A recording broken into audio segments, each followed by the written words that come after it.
Okay, thank you everybody for tuning back in.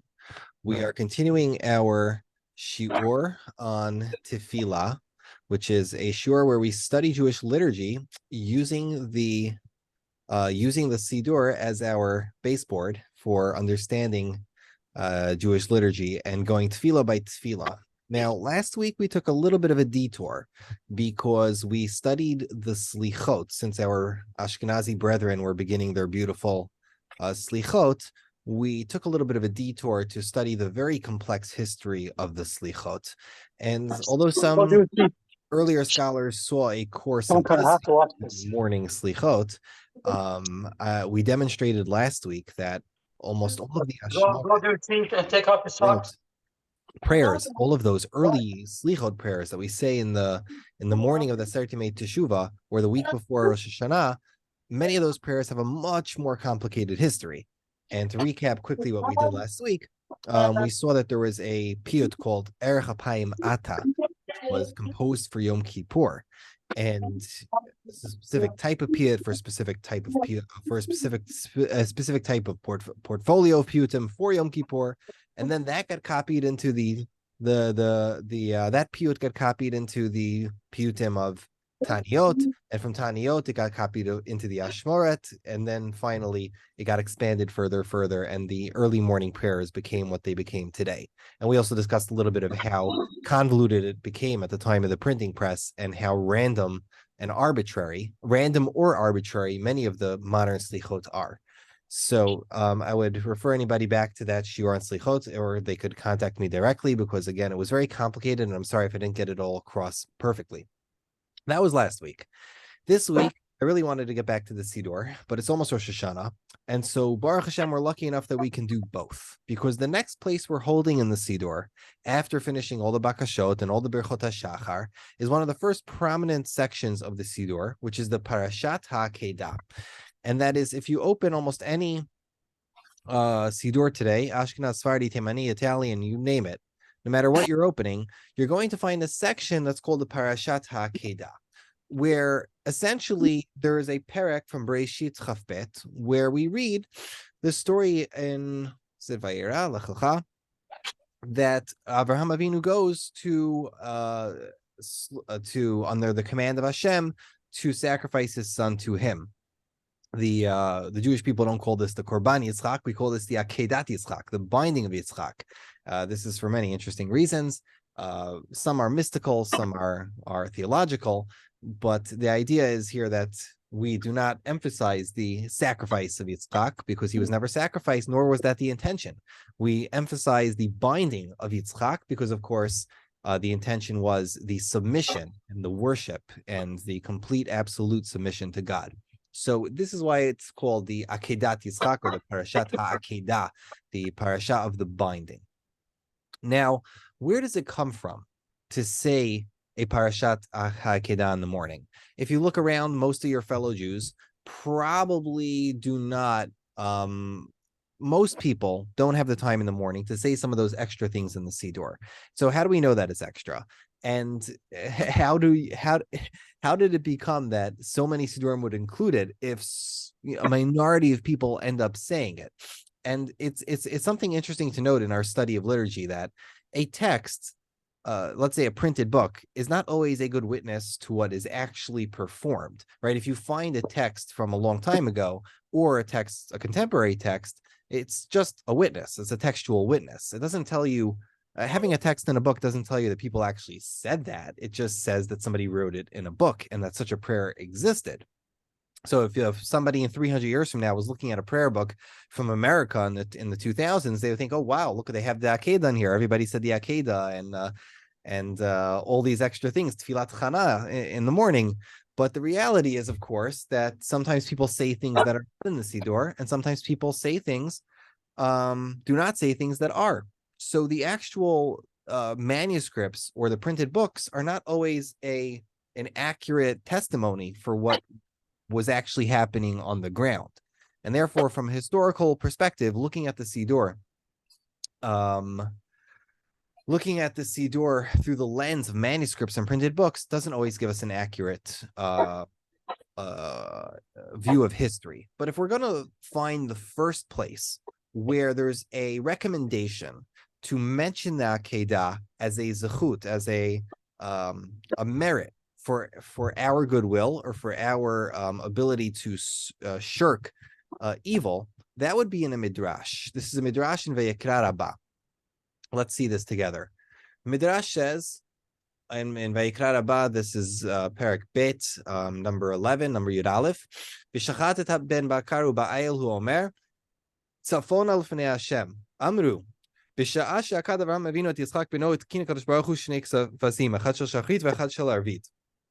When Avram Avinu bound his son Yitzchak, HaKadosh Baruch Hu decided to make a takana that we should have 2 korban tamids every day in the Beit Mikdash. V'kol kach lama, why do we need 2? שבשעה שישראל מקריבים תמיד על גבי מזבח, because when the Jewish people would bring the tamid onto the mizbeach, v'korina את המקרא הזאת, and they would say this pasuk when they were bringing the korban, v'shachat oto al yerech mizbeach tzafon al fnei Hashem, right? Zocher Kadosh Baruch Hu Akeidat Yitzchak. Hashem would remember Akeidat Yitzchak. And now the Midrash says something fascinating. This is just a language that you don't typically find in something this old. So it's surprising, but it's not like much later language, but it's just fascinating that the Midrash says this. Ma'idani alai et hashamayim et haaretz. I give testimony, I call testimony from the heavens and the earth. Ben Goy, Ben Israel, whether a Jew, whether a Gentile, Ben Ish, Ben Isha, Ben Eved, Ben Amad, no matter what human on earth, Korina et HaMikra Azot, if any person understands the potency of reciting this prayer, Tzafon al Fnei Hashem, Zocher Kadosh Baruch Hu Akeidat Yitzchak, Shenemar Tzafon al Fnei Hashem. Hashem will remember the binding of Isaac, as it says, Tzafon al Fnei Hashem. So the Mikubalim go really far. They take this midrash with extreme importance, because clearly there's a latent power in saying this pasuk.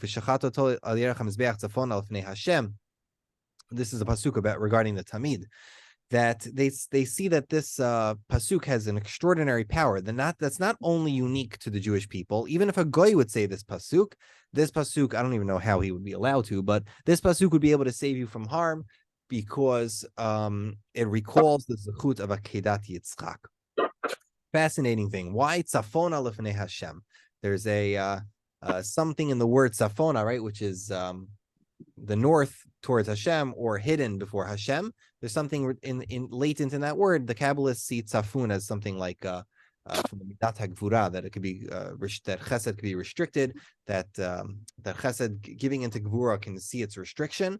So this is a really important early text, and for this reason, at the end of the Ezehu Mekoman, at the end of the korbanot, the Ashkenazim will also say, as it says in the pasuk, right?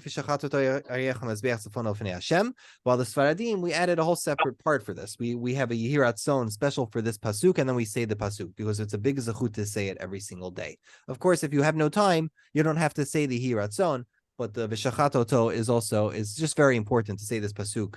I don't know if it's a once a day thing, but if the Midrash speaks about it with these terms, it's worthwhile to say at least this pasuk. Even though the pasuk is not talking about Akeidat Yitzchak, it's talking about the korban, I would definitely recommend saying it every day. The Yehirat Son is interesting. I don't know when it was composed, but it seems medieval, and it stresses the idea that the Midrashim stress, which is that even though Yitzchak was not killed, it was as if he was killed and his ashes remained on the Mizbeach. So the ashes should be a zechut for us to prevent us from any harm and from the any gzeirot. That's what the Yehirat Son does. Okay, so that's the first makar. This is very early, and this is a midrash, but it has nothing to do with saying the Parshat HaAkeida. Now, in all of the manuscripts that you're going to see, if you look at the and I apologize, I have to reference something for a second. But if in all of the manuscripts that you see throughout the Dark Ages and the medieval manuscripts, none of the manuscripts for Sidurim or Machzorim ever bring the Parashat HaAkeida. So they'll bring Ribon HaOlamim, Ribon Shal, what is it called? Olam Yehei Adam, Elu Devarim, all that entire section, Seder HaKorbanot, Ezu Mekoman, all of this extra stuff in the beginning, this part of the first section of davening, that's brought. But Parashat HaAkeida, we don't see it brought anywhere. The first time anybody ever mentions it in writing is in the Torah, which is Rabbi Yaakov ben Rav Asher. He is, of course, Yaakov ben Asher is the son of the Rosh. He wrote a sefer called he's called the Balaturim because of his sefer, the Arba Turim, which is the 4 columns, the precursor to the Shulchan Aruch. He was born in Germany and moved with his father to Castile in modern day Spain because of persecutions in Germany. And although we don't have any textual witnesses of people saying Parashat HaAkeida every morning, in literally the first seif of his magnum opus of the Arba Turim, and in literally the first seif, he says, and you'll see here on the screen, Vitov Lomar, and it is what's the word? Appropriate or good to say, Parashat HaAkeida, Parashat Haman, Vaseret Hadibrot, Parashat HaKorbanot, Kigon Parashat HaOlam, Minchas Shlamim V'Chatat. He says, and it's a good thing to say every morning, the Parashat HaAkeida or the Man or the Aseret Hadibrot. He just mentions it actually in passing. Nobody before this ever mentions, none of the Rishonim ever mentioned such an idea of saying the Parashat HaAkeida. Now, if I'm remembering correctly, Rav Yaakov ben Rav Asher was born in like 1270. So, and I think he died around 1340. So we can only speculate as to where he saw this minhag. If his father said it, he would have said, well, my father had this minhag.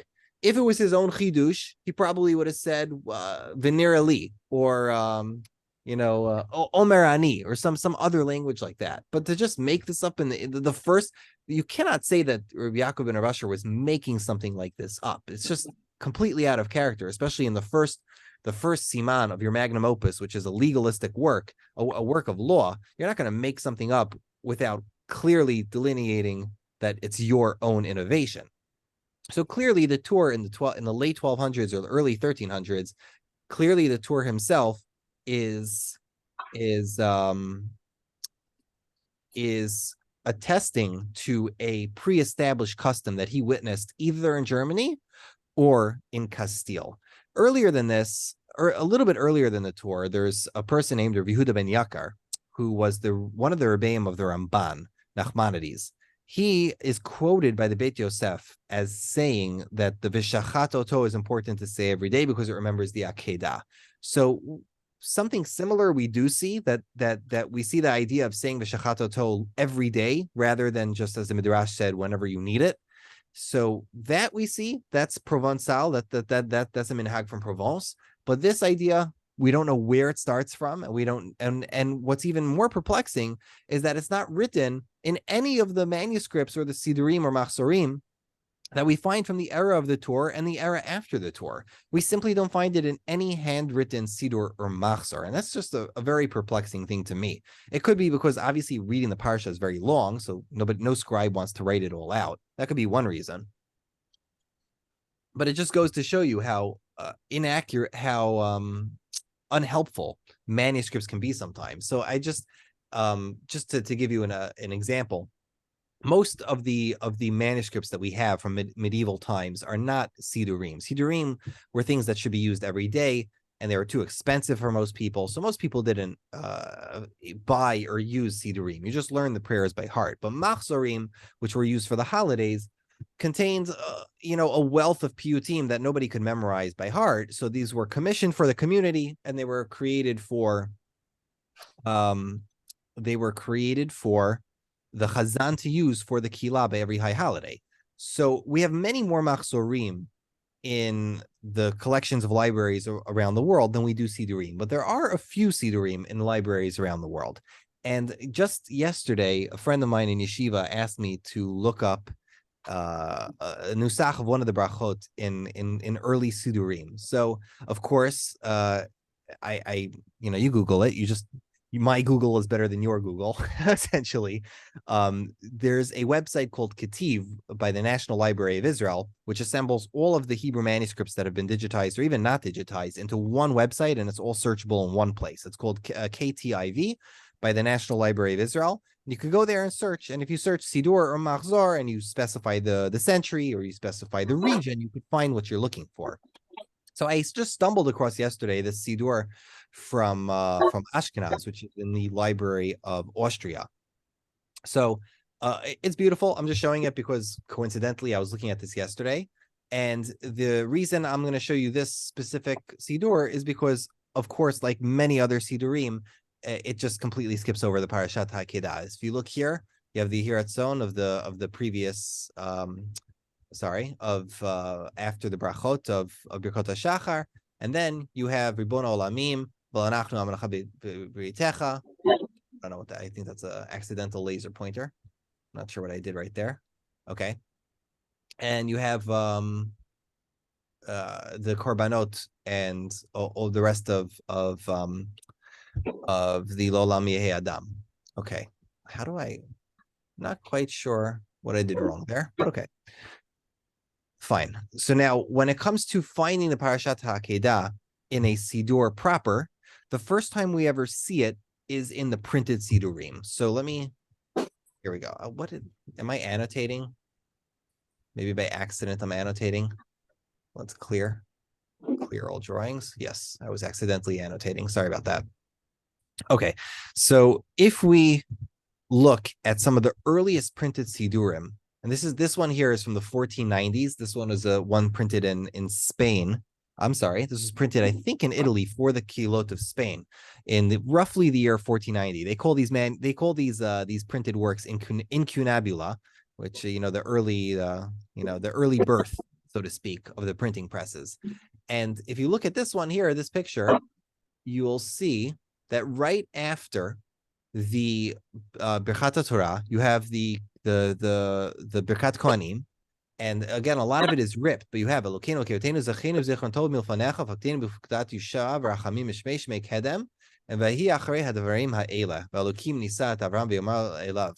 The next page is unrelated. It's just from a much later page in the book. So this is one of the earliest places that we find the Parashat HaAkeida actually written out in a printed book.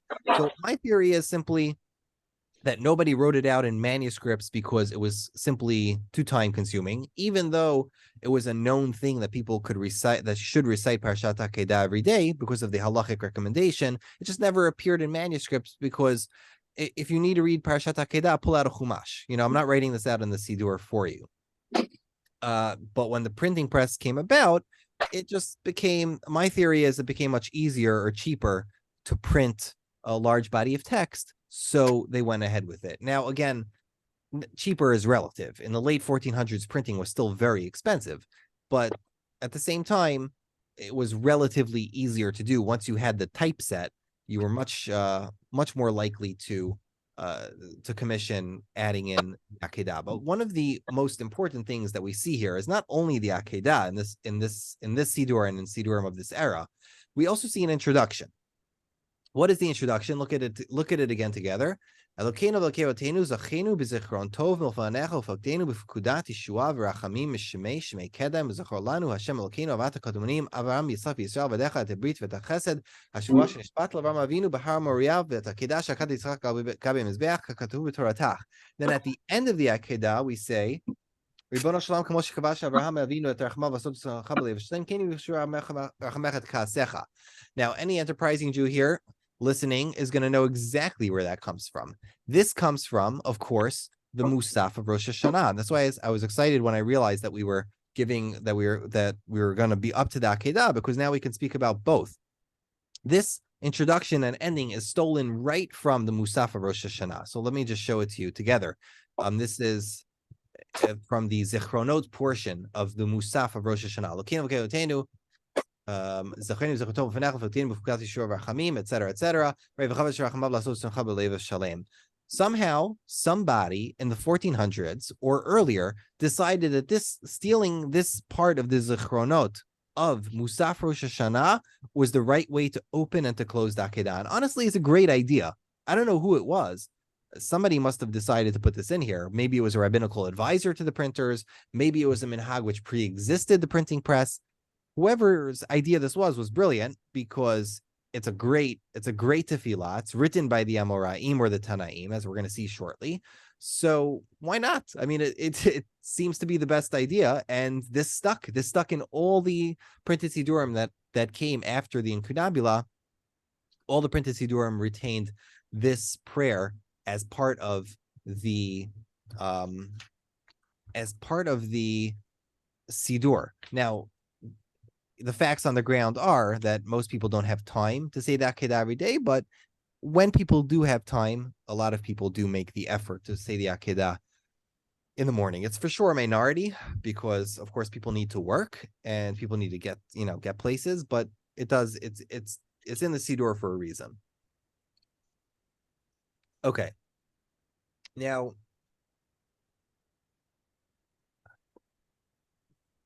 because we found together that this is the part of Musaf Rosh Hashanah, I wanted to point out a few things about the Musaf of Rosh Hashanah and why it's so unique. So the first thing is, of course, that most of the Yom Tov prayers come with 7, and Shabbat, of course, come with 7 brachot. The Musaf of Rosh Hashanah is the one prayer which doesn't have 7, but rather has 9.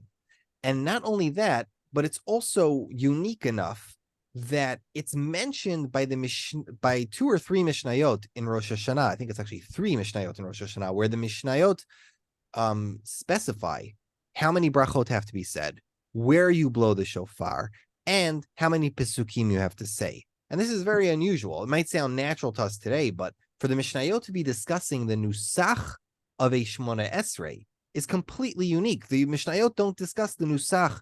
Well, I shouldn't say the nusach, but the form, the strict form of the Shmona Esrei as we have it today. Those are braitot, those are gemarot, but the form of the Musaf Rosh Hashanah is already discussed in the Mishnah, which will tell us that it's really, really old.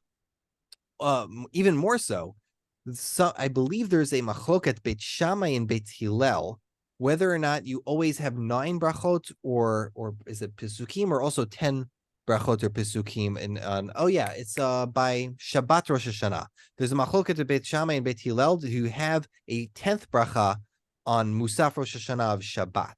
So if Beit Shammai and Beit Hillel are already discussing the 9 brachot of Musaf Rosh Hashanah, they were in those Batei Midrashot of Beit Shammai and Beit Hillel were in existence before the Churban of the second Beit HaMikdash. So clearly, these brachot, this Shmona Esrei Musaf of Rosh Hashanah is exceedingly old.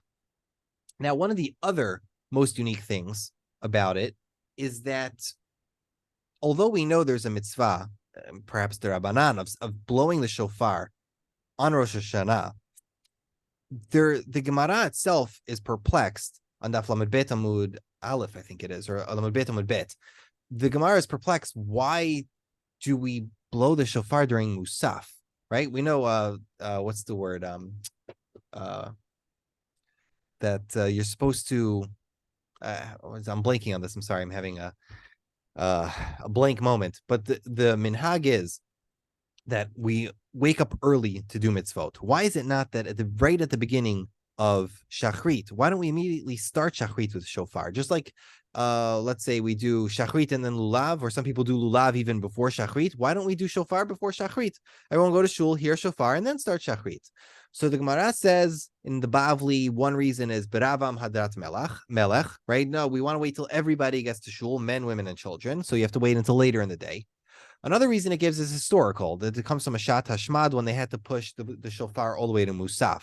And in the Yushalmi, it says, well, there was a time when they blew the shofar and there were enemies who thought that they were calling them to war, and they wiped out all the Jews in the synagogue.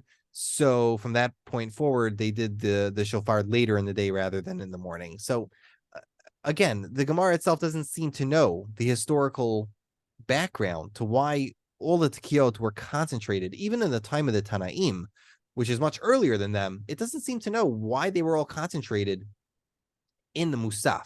And clearly this format of doing the tekiyot in the Musaf, doing the tekiyot of the shofar in the Musaf, is an innovation from the time of the Tanaim or earlier. So it's a very, very ancient Torah Shabbal Peh that we do the tekiyot inside the Musaf. The specifics, of course, of the halachot could give us an entire other shiur. But it's just interesting. We're not going to, I wish we could, honestly, because I'm that kind of nerd, but I really wish we could go through all of the tefillot of Rosh Hashanah because they're fascinating. But I want to point out more of the uniqueness and the questions that you could have rather than doing a deep dive. Now, one of the other interesting things is that the Gemara seems to indicate that Malchiot, Zichronot, and Shofrot, right, the three structural blessings of Musaf Rosh Hashanah might not be the Rabbanan at all. They might actually be the Oraita. It says, "My time Amar Rabba Amar Kadosh Baruch Hu." Hashem said, "Imru lefanai beRosh Hashanah Malchiot, Zichronot, v'Shofarot. Malchiot kedei shetamlichuni aleichem. Zichronot kedei shavo lefanai zichronechem letova. Ubameh b'shofar." Right, just to translate, I'll use Steinsaltz's translation. What is the reason that all blasts and blessings are indispensable in Rosh Hashanah? Rabbah said that the Holy One, blessed is he said, recite before me on Rosh Hashanah the kingship, the remembrances, and the shofrot. Kingship, so that you will crown me as king over you. Remembrances, so that you will remember, your remembrance will rise before me for good. And with what? With the shofar. And on the Daf Lamed Beit Amud Aleph, right, 2 dafim earlier, the Gemara asks rhetorically, why do you have to say the Malchut Zichron v'Shofar? Rachmana Amar Itkar, the Hashem says you have to say them. So the Gemara seems to be saying that saying Malchiot at the very least, or saying Malchiot, Zichronot, and Shofarot might be a deoraita of some degree, which is learned out of the pasuk Zichron Tiru'ah, that you have to say a remembrance of the Tiru'ah. So there is an aspect to Musaf Rosh Hashanah that saying these things, these three sections, A, establishing the sovereignty of God, B, begging God for a good reckoning, and C, recalling the merit and blowing the shofar. All those three things, all of those three things are pivotal to Rosh Hashanah. Just like on Pesach, we have to say Pesach, Matzah, Umaror, right? We have to say all three. On Rosh Hashanah, you have to say Malchiot, Zichronot, and Shofarot. So let me move a little further here. So some of a lot of this work had begun, a lot of the work, and I'm of course, I'm showing two scholars on the screen, Rabbi Daniel Goldschmidt and Rabbi Yosef Heinemann. Much of this work on the Musaf Rosh Hashanah began early in Germany in the 1800s. A lot of the research into Musaf Rosh Hashanah began then. But I would just recommend, if anybody's interested in catching up pretty quickly, you don't have to go through Elbogen and Liebreich and everybody. Daniel Goldschmidt has a Machzor L'Yamim Noraim, which is a tool for, it's a critical edition of the Machzor L'Yamim Noraim with all the piyutim inside, and has an incredibly important introduction where he'll catch you up to speed all the way to the 1970s. And Rabbi Yosef Heinemann also has two pieces. I think you could find them on Wikipedia. There are links to it on Wikipedia. He has two pieces dissecting the tefillot of Rosh Hashanah. These are really, really important, especially because when you think about the Malchiot, Zichronot, and Shofarot, a lot of the language in there would indicate that they are a little bit earlier than others have originally believed. So let me give you a background as to some of the stories behind Musaf Rosh Hashanah that had been perpetuated, and some of the corrections that ended up happening. So there's a famous Amorah, a famous sage from the 3rd century, right? His name was Rav. His actual name was Abba Aricha, right? Abba the tall, or Abba the old. And he was born in modern day Iran. It's called Kafri. And at the time, that was part of the Sassanid Empire, which was Bavel. And he was born there to the son of a Talmid Chacham, and he was sent to Eretz Yisrael to learn Torah. He learned at the end of the 200s. He learned by some of the greatest of the later Tanaim, Rabbi Eliezer ben Rabbi Shimon, Rabbi Eliezer ben Rabbi Tzadok, Rabbi Yitzchak bar Avdimi, and of course Rabbi Yehuda Hanassi, the redactor of the Mishnayot. When he got older, he decided to move back to Bavel, and he ended up in a city called Neharda'ah, which was a place which had a yeshiva in Bavel. There was also another yeshiva further away in one second. No, actually, it hadn't actually been built yet. I think the main yeshiva was actually there in Neharda'ah. And the Rosh Yeshiva at the time was named Reb Shila. There was also another gadol in the town named Shmuel, a contemporary of Rav, and his main, so to speak, bar plukta. And when Rav came to Neharda'ah, nobody knew who he was. Of course, they didn't have photographs, so nobody really knew his face. And he just flew under the radar. And the Gemara in Yoma, I think it's in Yoma, recounts a story where when Rav came to Neharda'ah, first he flew under the radar for a while. Nobody knew who he was. And then one day, Rav Shila had a so-called Amorah, or a translator or disseminator. So the way it worked in the olden days was that the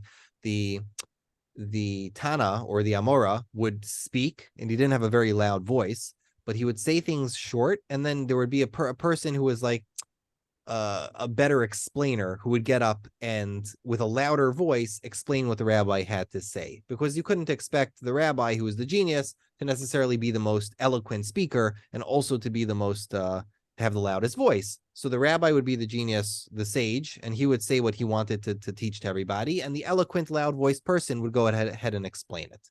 So Rav Shila's Amorah, so to speak, wasn't available. He was sick, and Rav, I believe, or something like that, and Rav decided, oh, I can do it.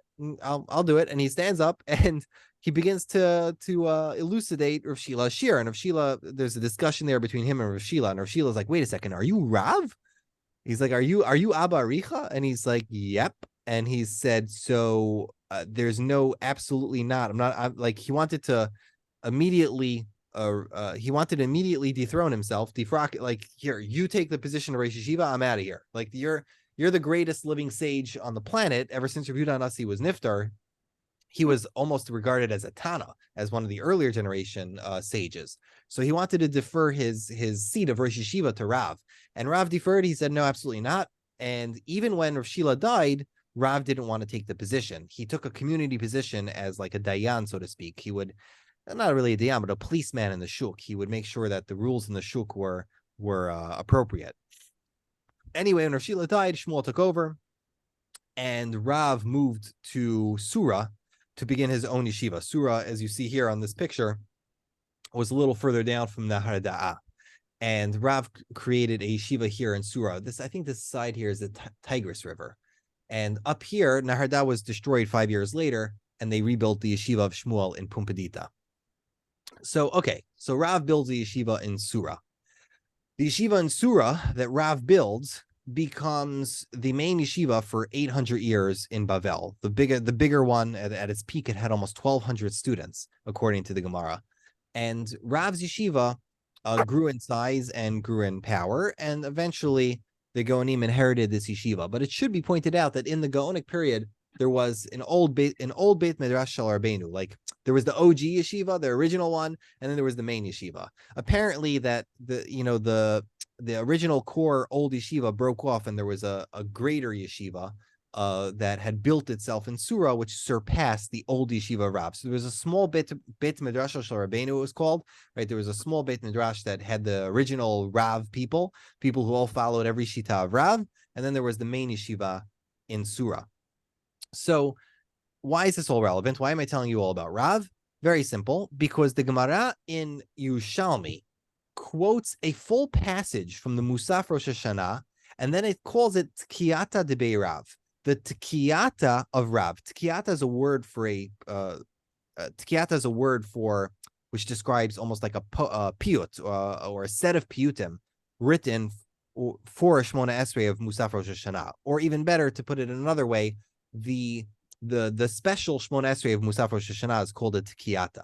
So because the Gemara in Yerushalmi, I wonder if I could pull it up fast enough. I didn't take a screenshot for you all. Give me a second. Because the Gemara calls it that, because it calls it Tkiyata de Rav, this leads many people to believe that Rav is the composer, not just of the let's call it this part of the Shmona Esrei, right? Zeh hayom tchilat maasecha zikaron liyom rishon ki chok Yisrael hu mishpat l'elokei Yaakov v'al midot bo yomar ezu l'cher ve'ezu l'shalom ve'ezu l'ra'av. Right, we're all familiar with this tefillah from Shmona Esrei. The assumption of many people was to jump on this. They say, wait a second, it doesn't call it the Zichronot of Rav. It doesn't say that these are that Zeh hayom tchilat maasecha zikaron liyom. This is the Zichronot of Rav. It calls it Tkiyata de Rav, the Tekiyot of Rav. So clearly, Rav wrote all three of them. He wrote the Malchiot, he wrote the Zichronot part, and he wrote the Shofarot part, and he wrote the whole Shmona Esrei. That was Rav's innovation. And for a while, people were calling the Musaf of Rosh Hashana the Tkiyata de Rav. But that's a little bit of a jump because of many reasons. First of all, the accurate versions of the Yerushalmi don't say Tkiyata de Rav, they say Tkiyata de Beirav, the Tkiyata which is said by the Beit Midrash of Rav. Again, this is already in the time of the Yerushalmi, both in the Yerushalmi and the Bavli, they both mention this prayer. They're both saying the Shmoneh Esrei Musaf Rosh Hashanah according to the minhag of the Beit Midrash of Rav. Just because it was the minhag of the Beit Midrash of Rav does not mean that Rav himself composed this. It is possible that people inside of his Beit Midrash composed it, but it doesn't mean that Rav himself as a person composed this prayer.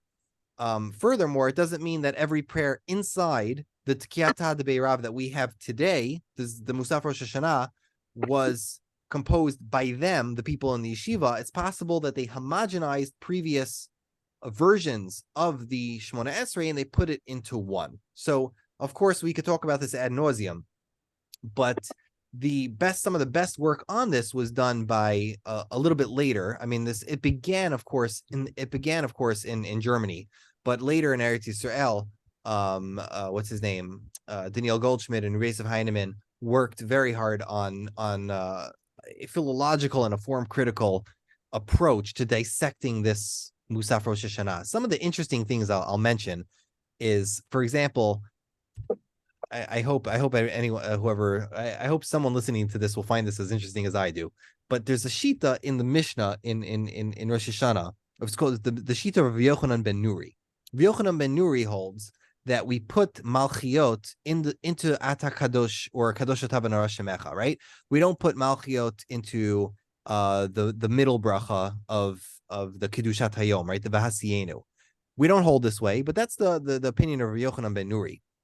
One of the suggestions they have is that it's possible that uvechein ten pachtecha, that whole uvechein, that whole section, it's quite possible that that's part of the tkiyata of Rav Yochanan ben Nuri, because the whole uvechein ten pachtecha is essentially a Malchiot edition. So their suspicion is that originally Rav Yochanan ben Nuri his people had their own Malchiot, and it was inside the Kadosh Atav Shemecha. It was inside Ata Kadosh, but it never gets completed because the Minhag in Bavel was to follow the Rabbi Akiva.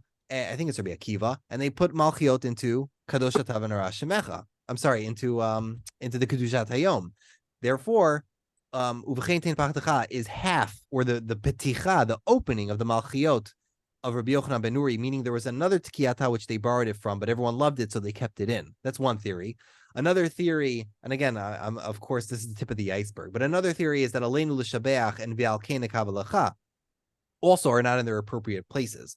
One of the theories is that Alkein Nekavalacha is the Gemar, is the finishing of the Tkiyata of Rabbi Yochanan ben Nuri, that it didn't say V'alkein Nekavalacha. It originally said Uvechein Nekavalacha, and it was the close of all the Malchiot Pesukim of Rabbi Yochanan ben Nuri, and really Aleinu l'Shabeach was the part of the Malchiot in the Kedushat Hayom according to Rav, and Alkein Nekavalacha was added later as an addition. Clearly, Alkein is post the Churban because it seems to ask for the rebuilding of the bias. But anyway, there's so many fascinating points here. If you also look at the language of Aleinu. The language of Aleinu has a lot of languages which are Mishnaic, they're not biblical. There's a lot there. There's really a lot to dissect and to discuss in the Tkiyata de Beirav. All right, so here is what am I looking at on this picture? This is a famous, made famous by Wikipedia, a drawing of the yeshivot in Bavel, supposedly Rav Ashi teaching the students. There's 7 rows. There's 7 rows of 10 people, or 10 rows of 7 people, I think it was. I can't count, but that's just one of the many artistic ideas of what the yeshiva might have looked like. All right, so that's so much for the Tkiyata de Beirav. That's the idea behind who might have written the Musafa Rosh Hashanah. So to recap, Musafa Rosh Hashanah has 3 extra sections: the Malchiot, Zichronot, and Shofrot. There's 2 Gemaras, at least 3, which mention the Nusach we have today. The Mishnah itself never gives us a Nusach. The Mishnah says, the Mishnah says there's 9 brachot. and there's 10 pesukim for each, but the Mishnah never says a nusach. It doesn't say if there's an introduction. It doesn't say what the chatima of every bracha is. It just says there's blowings and there's brachot and there's pesukim. The Gemaras bring a nusach and it's called Tkiyata de Rav. Whether or not Rav's base medrash themselves wrote it seems to be doubtful. Most likely they themselves homogenized a previous collection of Tkiyatas, and it became known, that collection that we use today became known as the Tkiyata de Rav. Another point I should mention is that even though this is the dominant one that everybody says, it wasn't always the dominant one that everybody said, because in Eretz Yisrael, there were minhagim to say specialized ones that did not belong to Rav. For example, the famous one of Rabbi Yossi ben Rabbi Yossi, and the famous one of Kalir. The Ashkenazi Machzorim printed them as if they are piyutim, but in the original forms of them, those are actually tkiyatas. When Rabbi Elazar Kalir wrote Ahalala Alokai, he was writing it as his version of Malchiot. There's a tkiyata of Rabbi Elazar Kalir. There is a tkiyata of Rabbi Yossi ben Rabbi Yossi. So it wasn't just Rav's base medrash that had their own tkiyata. There were many, and there was a survival of the fittest and the survival of the most popular. So that's just a very brief overview of what the Zichronot, of what the history is of the Musaf Rosh Hashana. It's very complex, but it's a very easy read, and I would recommend anybody open Machzor Yom Noram from Daniel Goldschmidt before Rosh Hashanah. It's a great read. It's a very easy read at the beginning of the Siddur. You could find it on HebrewBooks.org, or open the articles from Yosef Heinemann, which if you Google in Hebrew the words Yosef Heinemann and Yamim Noraim or Rosh Hashanah or Malchi, I think Malchiot Zichronot V'Shofrot, you'll find those articles on Wikipedia or on Hebrew Books. Okay, now let's get back to the idea of Akeidat Yitzchak. So one of the things we know from the Tkiyata de Rav is that Rosh Hashanah is closely related, or associated, I should say. Rosh Hashanah has been associated with Akeidat Yitzchak, as it says in those very Zichronot.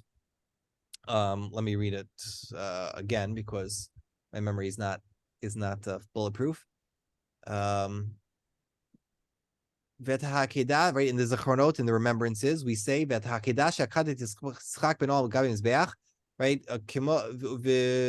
Just like Yitzchak, Avraham Avinu was Kavash Rachamav, he came over, he overcame his mercy to do your will with a full heart. So too, you should overcome, your mercy should overcome your anger. Yegolu Rachamecha Midotecha, and your mercy should take place over your midot. B'tuvcha gadol yishuv charon apach be'emach me'erach me'aratzach minachatach v'keam lano Hashem l'kein tevesh v'tachtam b'toratach yedem moshavdach v'zacharti lechem b'ritus shonim.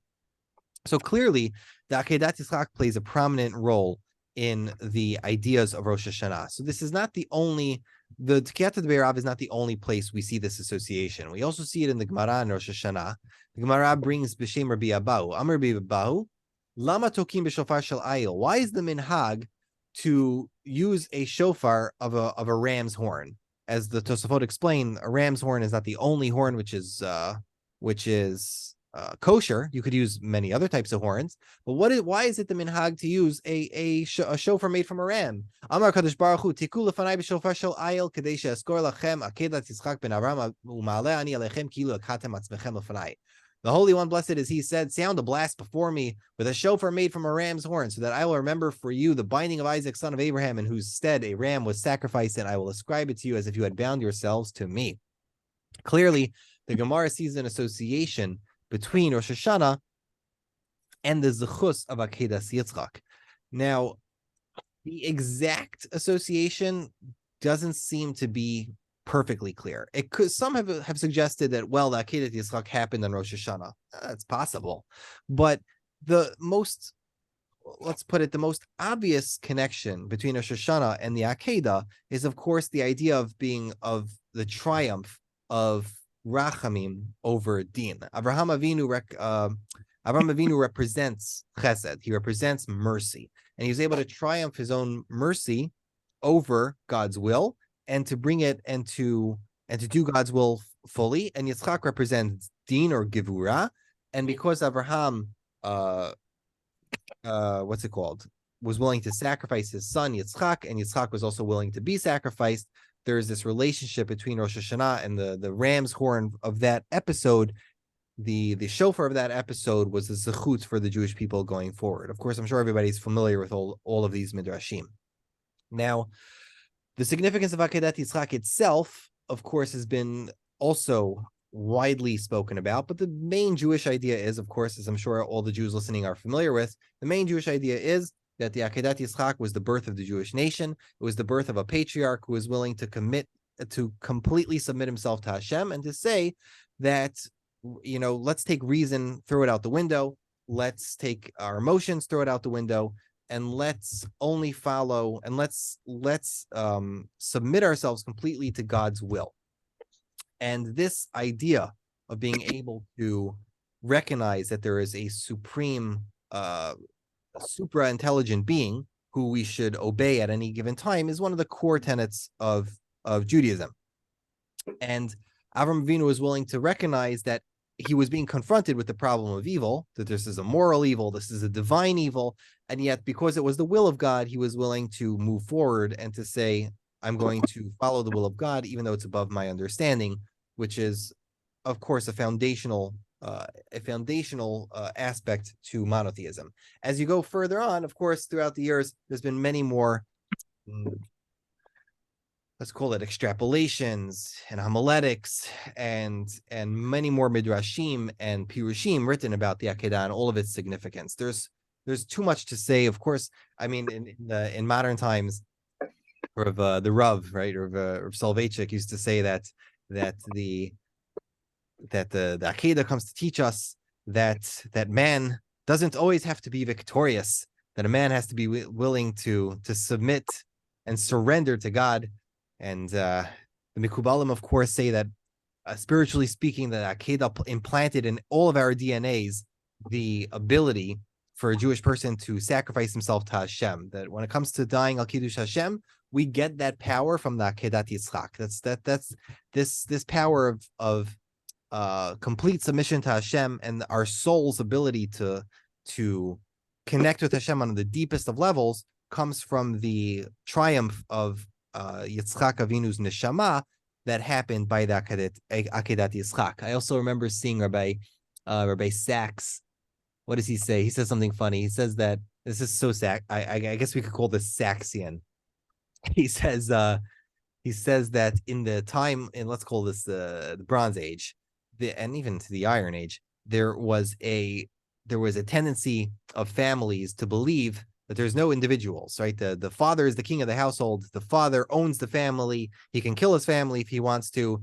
He owns his wife. He owns his children. The Torah is coming and saying, no, nobody owns anybody. Hashem owns everyone. We are all created in the image of man, and Hashem is the owner of a father. Hashem is the owner of the son. Hashem is the owner of the wife, and everyone is created in his image. And in Rabbi Sachs's moral world, the Akeidah is a symbolization of the Torah's instructing individuality, that the individual is important in front of Hashem, and that no father owns his son, and that every person is equal before Hashem. So that in and of itself, I remember I stuck out in my mind. So what is the lastly, I just wanted to mention Zichronot is that the Zichronot that we're going to read in Musaf of Rosh Hashana, and that we, of course, this section of Zichronot that we say every day for the Parshat HaAkeida, Zichronot is often translated as remembrances, right? That the idea is to remember all of the good that our forefathers did, and to remember our good rather than our bad. But the translation of remembrances is a little bit simplified. Honestly, in English, reckonings is probably a better term, because what we're asking Hashem before we recite the Akeidah, or when in Musaf Rosh Hashana, we're not asking Hashem to remember anything. Hashem's nature is information. He doesn't need to be reminded of anything. There is no information lacking from the perfect being. Rather, what we're asking God to do is a reckoning, which is to take the past and to take the information of the past and to reckon it for good. There are things that we do and that our ancestors have done that we forget, whether it's good things that we've done that we forget, whether it's bad things that we've done that we've forgotten, and how the information is viewed later on can make all the difference in how we we move forward in our lives. And therefore, we're asking, not just like in the human realm, that the way we present the information of the past reckons how we're going to move forward. We ask Hashem to reckon our previous Zichronot positively, using, especially in the Zichronot here and in the Akeidah that we say every morning, we ask in the Zechut of the Akeidat Yitzchak. Rav Chaim Friedlander in the Sifsei Chaim says that the condition to the Akeidat Yitzchak being a Zechut for Klal Yisrael is that Kemo shekavash Avraham Avinu et rachamav kein yichbushu rachamecha et ka'asecha. The whole condition for the Akeidat Yitzchak being a Zechut for us is, in and of itself, this hiskabros hamidais, right? Going l'mayla mimidaisav. A person has to go above and beyond his own midot. He has to be willing to, what's the word? Bimavir al midotav in Hebrew. I don't know if there's a good English translation for that, but if anybody knows, I'll turn on the volume. If anybody knows, you can remind me how to say that in English. But a person can overcome his own nature. He should be able to prove to himself and to show himself that he's ready to go above and beyond what he thinks is his own limits, his own possibility, to get closer to his own source, and to what's it called? To conquer his own Yetzer Hara in order to get the Zechut of Akeidat Yitzchak. You want Hashem to remember Akeidat Yitzchak for you. You have to also be kinder to people when you don't want to be kind, be stronger when you don't feel like you can be stronger, and persevere when you don't think that you can persevere. Okay, so for that much concludes our little exploration into the Parshat HaAkeida in the morning. I don't know if we'll be able to give another shiur until after the Chagim. If I can, I think, when's the next one? After Rosh Hashana? We'll figure it out. If I'm available to give a shiur either after Rosh Hashana or after Yom Kippur, I will. For now, I will pause the recording, and if anybody has any questions, I'll take them now.